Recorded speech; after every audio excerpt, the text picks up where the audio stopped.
Two students stand in a ring of onlookers on an island that does not appear on any map you could find today.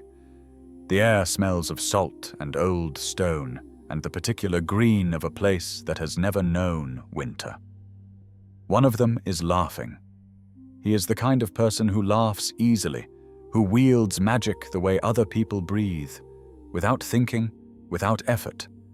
And in the middle of an argument he cannot quite win by reason alone, he reaches out with his will and turns his friend's robe a bright, impossible green. The other does not laugh.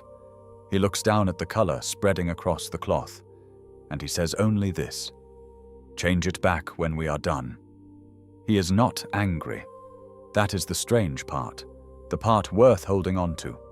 He simply does not like things being changed without his leave.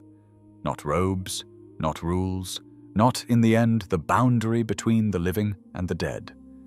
One of these two men will spend his final breath trying to kill the other. The other will keep his body long after.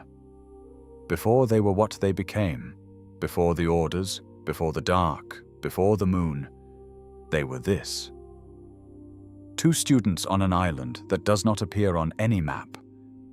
Because before they were the founders of the two great orders that would divide all magic between them. Before one became a hero whose name is still sung and the other became a thing people refuse to name aloud. They were friends. Genuinely. The kind who finish each other's arguments. And the whole long sorrow of what follows. The centuries of it. The war. The moon that hangs in your own sky even now begins with that small green robe and with one man who could not bear to let anything go.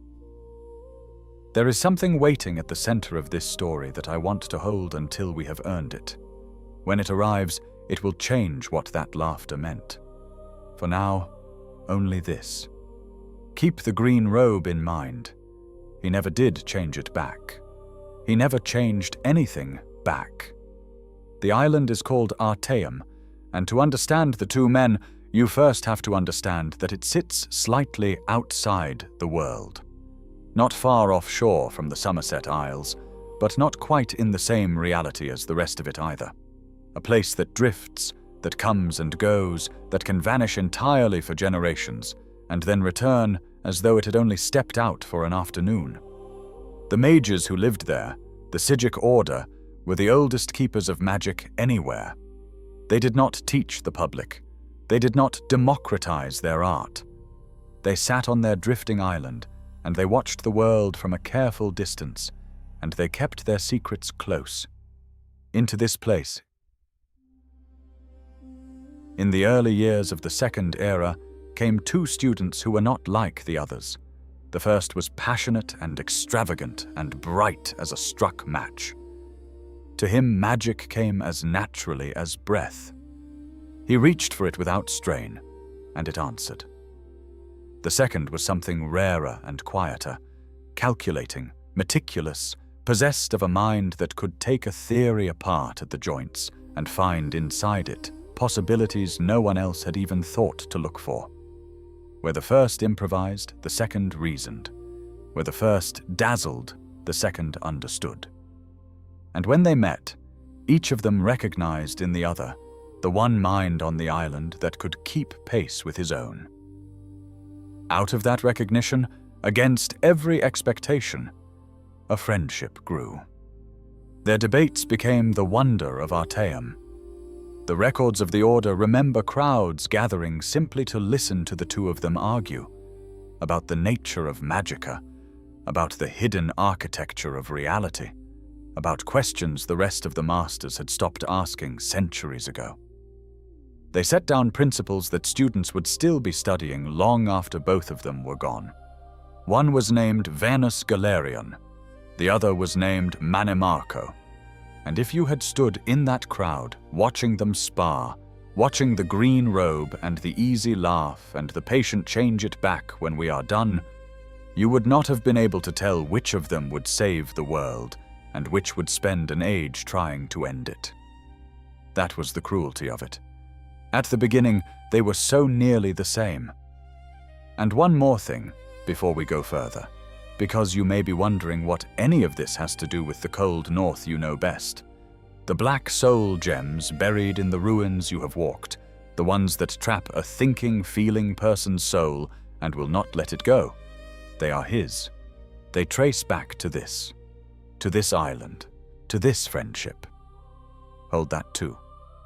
Here is where it begins to turn, and it turns on a single word. The debates between them did not stay light forever. One of them circled, again and again, back to a question that would not let either man rest. The question of the soul, and of what a mage was permitted to do with one. Mannimarco held a position of cold, perfect simplicity. Power, he argued, has no morality of its own. Magicka is neither good nor evil. It is only will, shaped by the one who wields it. A lightning bolt can warm a home or stop a heart, and no one blames the lightning. So why, he asked, should the magic that touches the dead be treated any differently? The dead have something the living do not. They have eternity. To borrow a little of a soul's strength for a task of hours, of days, what is that against forever? The cost, he said, is nothing. Galerian did not accept it, and the ground of his refusal was a single word: consent. A soul forced into service, he said, is a soul enslaved, no matter how briefly, no matter how gently the necromancer phrases it to himself. And then he said a thing that the records preserve, a thing that will matter more before the end of this than it could possibly seem to matter now. Borrowed time, he warned, has a way of turning hours and days into years and centuries. Hold on to that. He did not know, when he said it, what he was describing, because what Mannimarco was doing by then was no longer theory. While the island debated, he had begun to practice. Quietly at first, in the careful, meticulous way he did everything, reaching into the spaces between life and death, learning to trap the soul, learning to bind it, learning to make the dead rise and obey. He was not seduced into it against his nature, or so the colder reading of his own words suggests. He went looking. Something in him had always disliked the idea of an ending, of a thing changed without his leave, and death was the largest change of all, the one no will could refuse. And so the one mind on Artaeum, brilliant enough to keep pace with Galerian, turned that brilliance, fully and deliberately, toward the one problem he could not abide leaving unsolved. It was Galerian who found him out, Galerian who went to the elders of the Order and told them what his friend had become. And it was Galerian, young and unguarded, whom Mannimarco nearly killed for it, cornering him in the depths of the island, in a vault that would afterward be remembered by a darker name, and turning on the man who had called him friend the same power he had been refining on the dead. Venus survived, but the friendship did not. Whatever had grown between them in all those bright afternoons of argument was, in that moment, simply over, and both of them knew it. The crowd that had once gathered to hear them debate would never gather again. It would be easy to make this a story about a good man and an evil one, and the songs that came later did exactly that. But the songs flatten it, and the truth is more human than the songs. And the truth is what we are here for. Start with Galerian, because his beginning explains everything he became. He was not born to robes and islands. He was born a slave, in the Somerset Isles, with a different name, Trectus, into a household that owned him and his family the way you might own a chair. It was forbidden for people like him to read. His father taught him anyway, in secret, trading on the black market for smuggled books and scrolls, risking everything so that his son might have the one thing no master could entirely take back, the inside of his own mind. That is the soil Galerian grew from, and it is why, when he finally reached the heights of magical knowledge, His single burning conviction was that this knowledge could not be allowed to stay locked away. Not on a drifting island, not in the hands of an aristocracy, not behind any wall. Magic had to be free available, given to anyone with the will to learn it.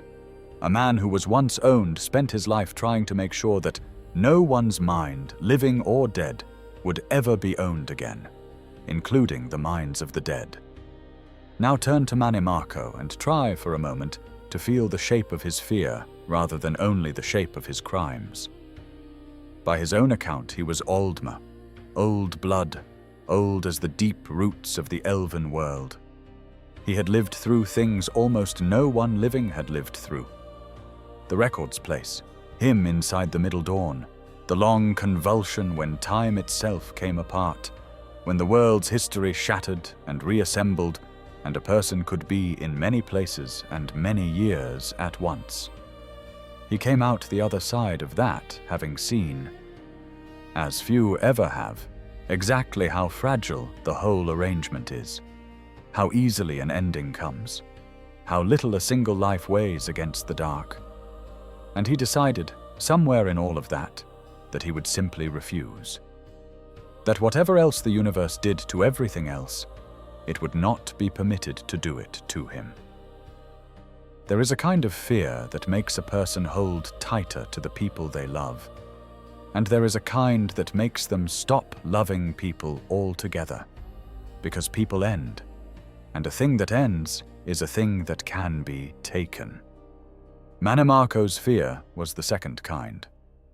He had watched, in the long break of time, how little a single life weighed. And rather than learn the lesson Galarian had learned from being owned, that a brief and unfree thing can still be precious, he learned the opposite. That the only safety is in needing nothing you can lose. He set out methodically to make himself into a fortress with no doors. And the dead, who cannot leave you, who cannot die again, who can be bound and kept and never grieved, must have looked to him like the only company that could never become a wound. Two men, then. One who could not bear for anything to be owned. One who could not bear for anything to end. For a few short years on a vanishing island, those two fears had looked, from the outside, almost identical. Both of them just hunger for more life, more knowledge, more freedom from the limits other people accepted.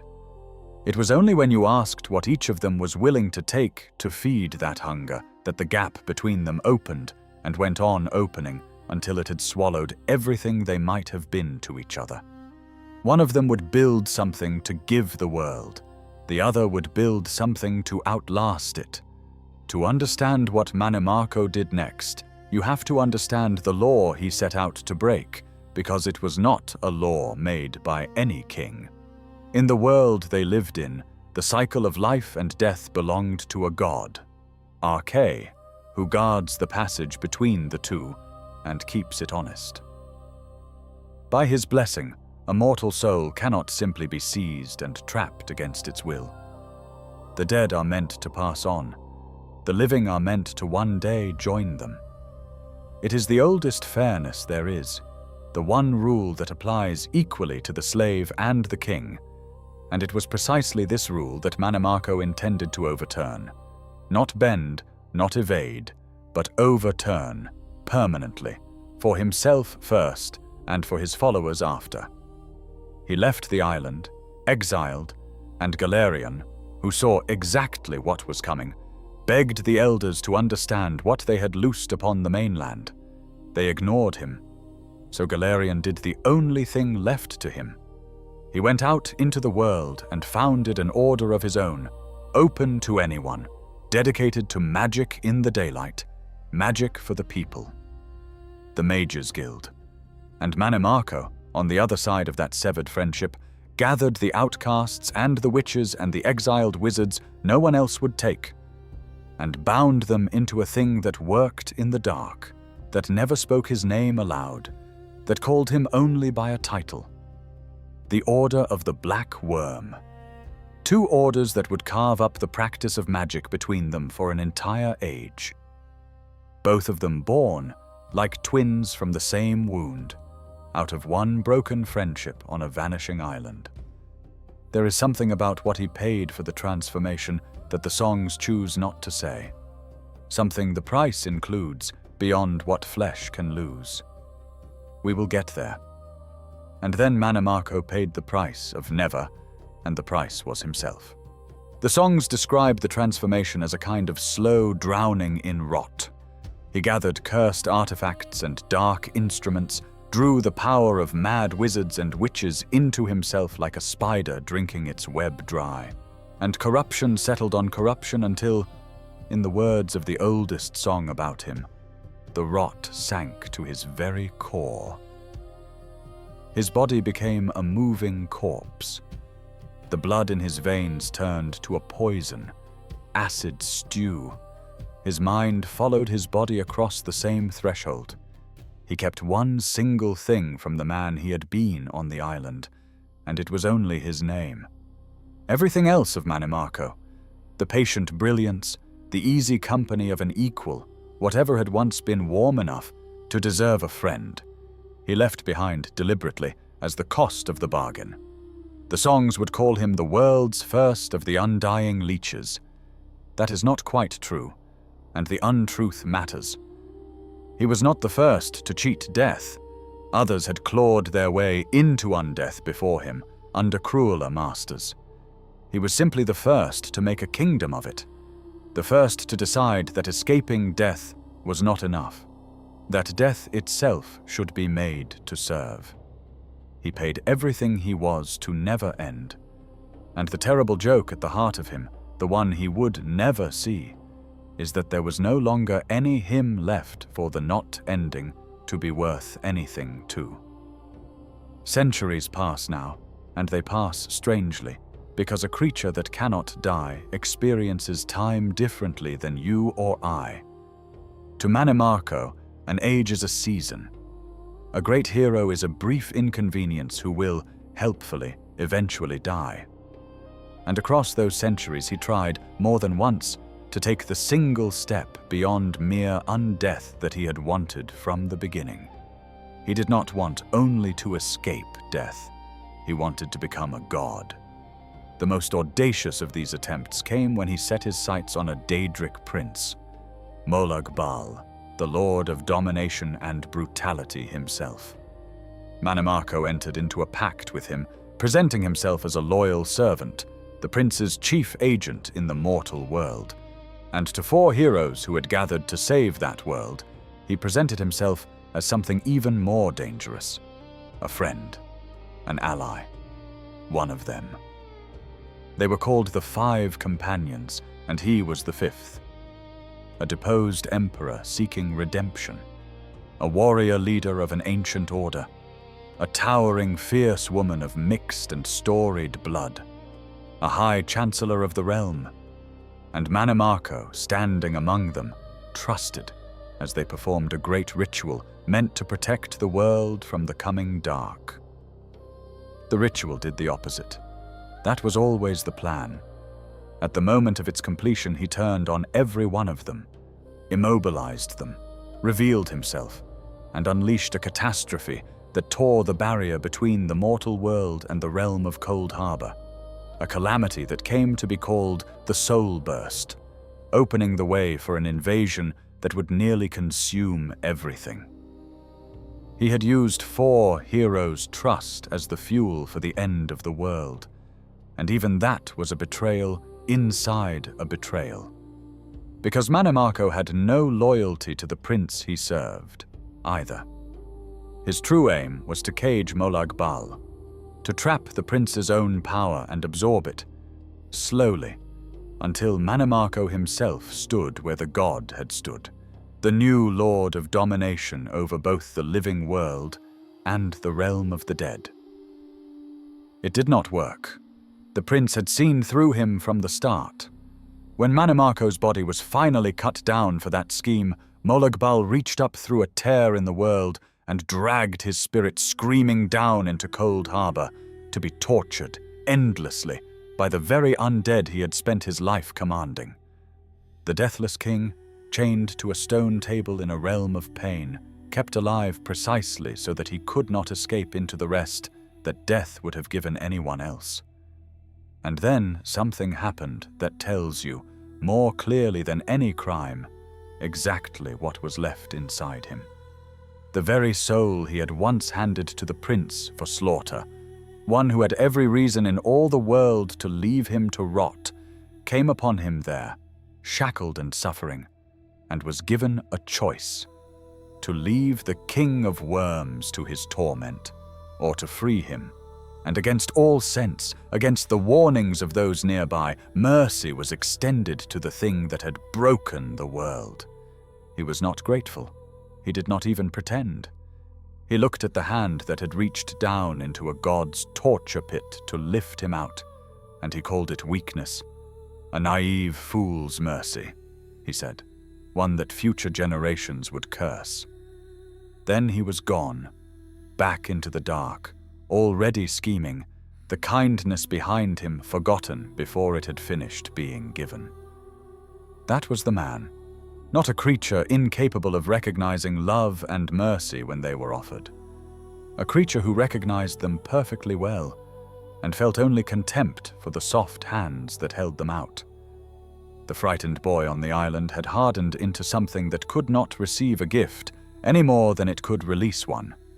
He escaped even that, in the end. He always escaped. And here is the thing I want you to start asking yourself, because the answer is coming, and it is not the answer you expect.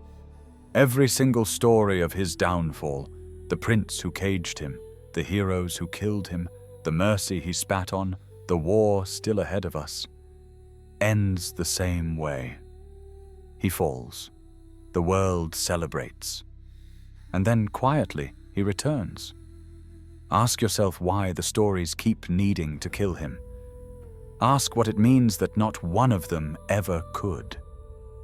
There was one person in all the world who never stopped looking for him.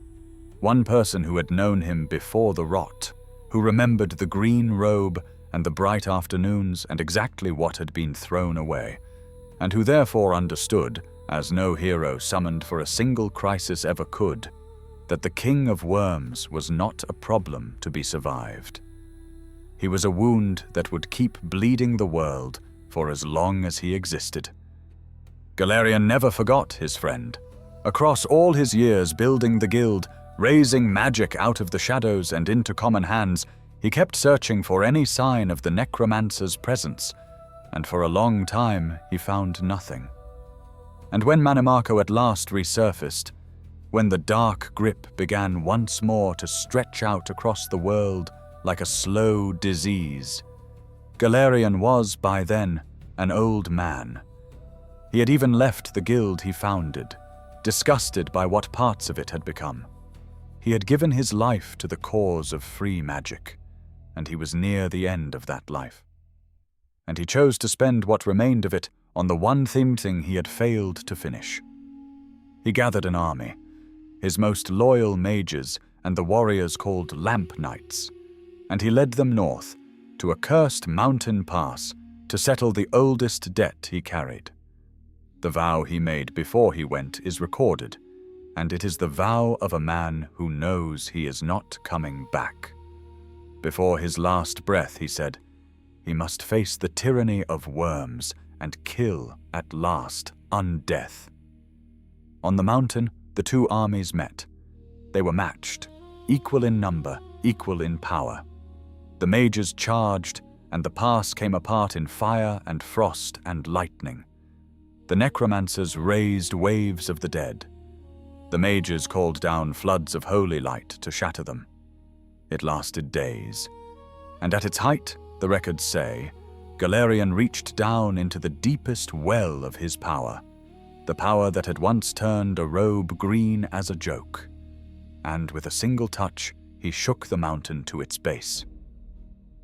The dead horde fell, the necromancers broke, and from the depths of his collapsing army, the thing that had been his friend rose up one final time, eyes burning dark fire, breathing out a cold that killed everything it touched, and then felt for the first time in centuries his power fail him. The cursed artifacts were torn from his skeletal hands. 1,000 souls perished in that final convulsion, good and evil together. Among them, the records say simply, alas, was Vanus Galerian himself. He died on that mountain. The guild he had founded won the day and claimed the artifacts of death, and across the world they celebrated the man who had given his life to end the king of worms forever. The songs were written, the legend was set. Galerian, the great mage, the slave who freed magic, the hero who at the last cost of his own life killed undeath itself. Except that he didn't. Sit with that for a moment, let it be quiet, because everything you have just felt, the old man spending his final breath, the noble sacrifice, the debt paid in full, every bit of it rests on a victory that did not happen. Mannimarco survived the battle that the whole world believes killed him. He clung to his undeath as the bodies fell around him, and when the celebration died down and the songs were sung, he was still there, in the dark, exactly as he had always been. Which means Vanus Galerian died believing he had finally killed the tyranny of worms. He went into death certain that he had won. And he was wrong, and he never knew it, and there was no one left who had loved him well enough to tell him. What did he survive into? That is the part the songs leave out because the songs end at the mountain, with the hero's death and the false triumph. But Mannimarco's story does not end there. It is, in a sense, only halfway done. Long after the pass, in a region called the Iliac Bay, the necromancer made his final reach for the thing he had wanted since the island. Since before the rot, before the worm cult, before he was anything but a frightened, brilliant boy who could not bear an ending. There, the world convulsed again into one of those rare breaks where time itself comes undone and every possible outcome becomes impossibly true at once. And in the middle of that break, Mannimarco seized a fragment of stolen divine power and used it to fuel a transfiguration he had spent thousands of years preparing for. He left his body behind, and he became a god. Not a metaphor, not a title his cult granted him. A literal body in the sky. A moon, dark and cold, that the world came to call the Revenant, or the necromancer's moon. And consider what he chose to do with godhood, because it tells you everything about what he had become. He did not build, he did not heal. He took his new divine body and he used it to block out another god.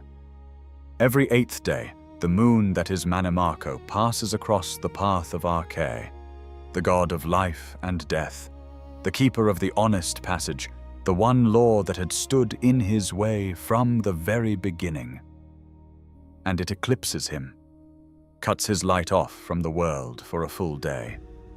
His worshippers named the event the Shade of the Revenant, and they wrote of it with terrible devotion. Their God, they said, hides the enemy Arche from us so that we may serve him. That is what he wanted, in the end. Not to live forever beside the god of death. To replace him. To be the only authority over life and death there is. And during those eclipses, when the rightful god of the cycle is blotted out of the sky, his followers gather at altars and do a thing that should not be possible. They take an ordinary soul gem, and under his shade, they corrupt it, turn it black, make it capable of trapping the soul of a thinking, feeling person against every protection Arche ever offered. The one fairness that applied equally to slave and king, the law that no soul can be seized without consent, broken, on a schedule, 8 days out of every cycle by the will of a thing in the sky.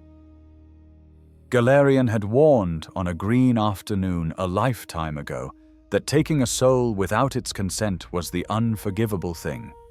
Mannimarco answered him across the centuries by becoming the god who made it routine. It is small and it is quiet, and almost everyone walks right past it. After the apotheosis, because the break in time had made every outcome true at once, something strange persisted. A remnant of Mannimarco, mortal, lessened, a fraction of the god in the sky, went on walking the world in his old shape. And generations later, near the close of that era, this remnant rose once more to attack the guild that Galerian built, drawn out by a ban that drove disaffected mages into his arms. A hero came for him at last, into a cave where the king of worms waited, and that hero would cut his mortal body down. But before the killing, the necromancer talked.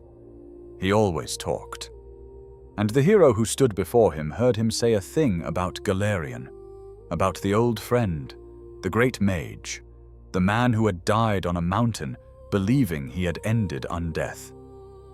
Mannimarco spoke of him almost fondly. He said he had developed a particular fondness for Galerian. And then he added 4 words, casually, the way you might describe a keepsake gone slightly yellow with age.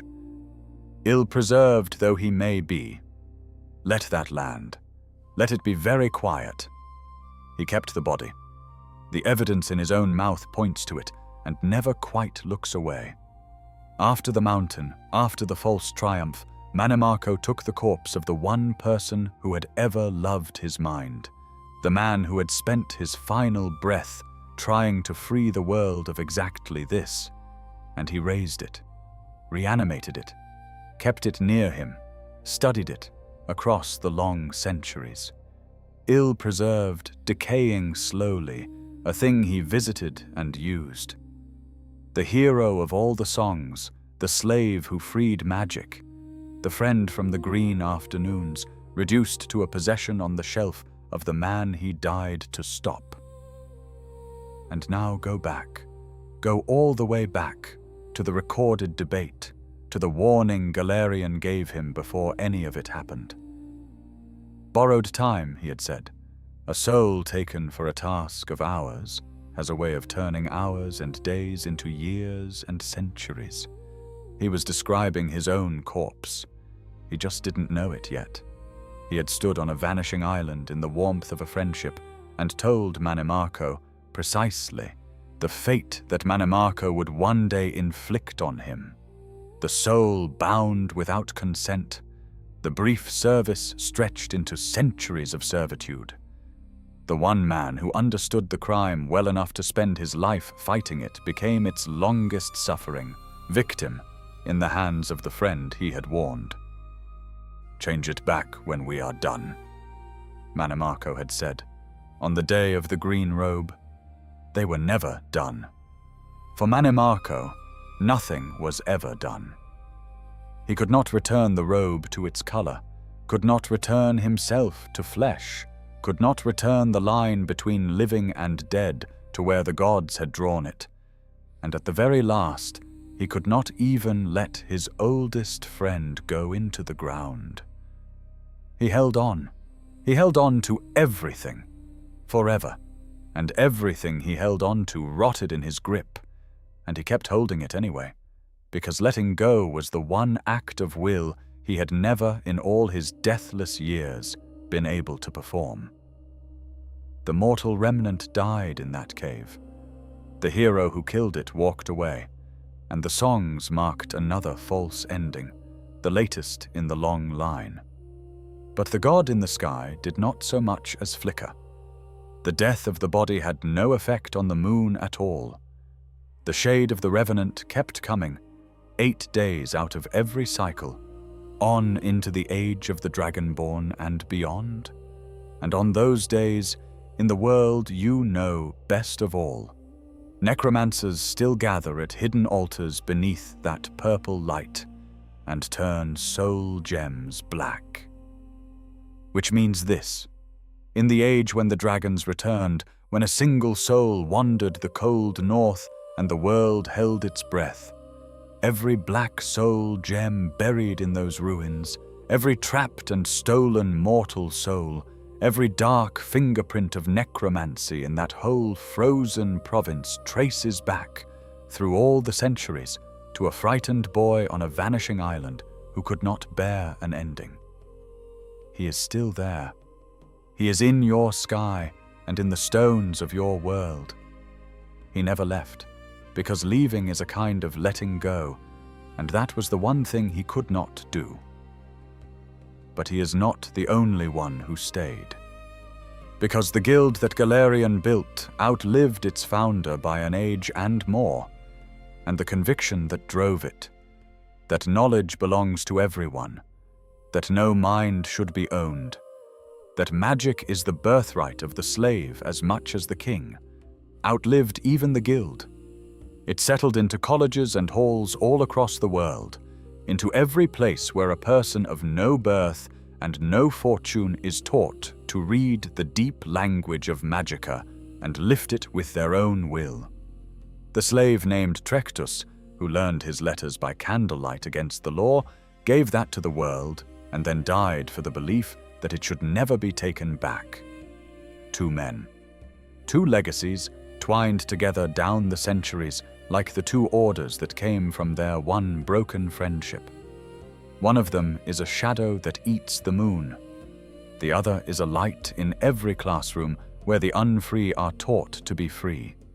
They are still, both of them, arguing across the sky, the one who could not stop taking, and the one who would not stop giving. And the world you live in is the long answer to their debate.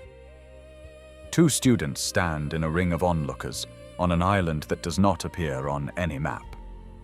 One of them is laughing. He reaches out with his will and turns his friend's robe a bright, impossible green, and the other looks down at it and says, "Change it back when we are done." Not angry. He simply does not like things being changed without his leave. You know now which of them said it. You know he meant it about more than the robe. And you know that when we are done was a moment that never came for him, that he would still be holding the green, and the power, and the broken law, and the body of the friend who laughed, 10,000 years after that afternoon ended for everyone but him. This is what the whole long story finally means, said softly, the way you would say it to someone at the end of a long night. He was never truly the necromancer who refused to die. He was the man who could not let go, and everything he refused to release, he lost anyway, slowly, in his hands, while he held on. There is a small version of this in every life, and you have probably felt the edge of it, the thing you keep gripping long after it has stopped being what it was, the version of someone you hold on to instead of the person they became. The ending you will not allow, that goes on quietly costing you the thing you were trying to save. Letting go is not losing. He spent forever proving that, by never once being able to do it, and by losing absolutely everything as a result. If this story stayed with you, you can follow along with a like and a subscribe, and they'll be here waiting whenever. The next long night needs filling. And now, gently, let it go. The island has slipped back out of the world. The green has faded from the cloth. Somewhere far above, a cold moon is sliding away from the light it tried to swallow, and the light is coming back, the way it always does, the way it always will, patient and warm, and entirely beyond his reach.